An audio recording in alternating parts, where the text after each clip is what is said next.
Taarifa kutoka kwenye ukurasa wa makamu wa rais wa Jamhuri ya Muungano wa Tanzania wa Instagram, Emmanuel Nchimbi.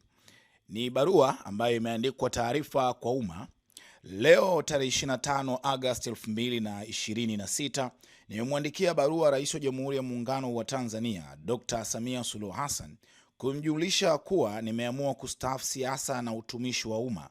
Hivyo nitajiuzuru nafasi ya makamu wa rais wa Jamhuri ya Muungano wa Tanzania kwa kuzingatia ibara ya 50(2) na C ikisomwa kwa pamoja na ibara ya 149(2) ya katiba kuanzia tarehe 4 Septemba mwaka 2026.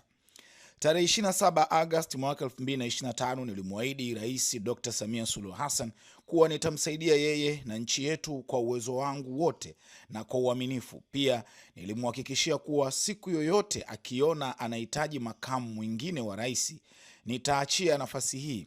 Nimejiridhisha pasipo shaka kuwa Mheshimiwa Rais anatamani mabadiliko, hivyo nimeamua kutimiza ahadi yangu.